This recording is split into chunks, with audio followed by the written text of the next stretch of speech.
بسم اللہ الرحمن الرحیم۔ السلام علیکم دوستو، ویلکم کرتا ہوں عمران آفیشیل نیوز میں۔ سعودی عرب سے نئی اپڈیٹ کے ساتھ آپ لوگوں کے ساتھ حاضر ہوں، اور ایک نئی اپڈیٹ فلائٹ کے حوالے سے، اور دوسری جو لوگ غیر قانونی لوگ سعودی عرب میں رہ رہے ہیں ان کے لیے بہت بڑی پریشانی بڑھ گئی ہے، گرفتاریاں شروع کر دی ہیں۔ تو میرا بھی جو نئے آنے والے دوست ان لوگوں سے گزارش کی جاتی ہے کہ اس چینل کو سبسکرائب کریں، بیل آئیکن کو دبائیں، تاکہ اس طرح کی تمام چھوٹی چھوٹی ویڈیو اپڈیٹ آپ کے ساتھ لے کے حاضر ہوتے رہیں۔ تو چلو بھائی ویڈیو کی جانب چلتے ہیں۔ تو ویڈیو کی جانب سب سے پہلے یہ بتاتے چلتے ہیں کہ سعودی عرب میں بہت زیادہ سختی کر دی گئی ہے، جگہ جگہ ناکے لگا دی گئے ہیں۔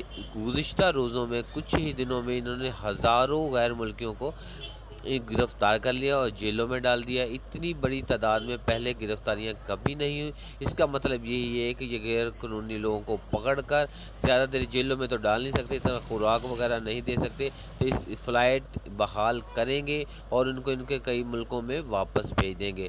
تو دوسری خوشخبری یہ ہے کہ میرا بھائی جو لوگ سعودی عرب جانا چاہتے ہیں ان کے لیے بہت بڑی خوشخبری ہے، جیسے کہ بلال اکبر نے بھی کہا کہ اسی مہینے کے اندر فلائٹیں بحال ہوں گی انشاءاللہ۔ اسی مہینے کے اندر یہ گرفتاریوں کا مقصد یہی ہے کہ جو غیر قانونی لوگ ہیں ان کو واپس بھیجا جائے، اور جو قانونی لوگ ہیں، حکامہ ہولڈر ہیں، ان کو جلد از جلد واپس لایا جائے۔ اگر اس کے متعلق کوئی اور ویڈیو آئے گی تو آپ لوگوں کے ساتھ ضرور شیئر کروں گا انشاءاللہ۔ ملتے ہیں اگلی ویڈیو میں۔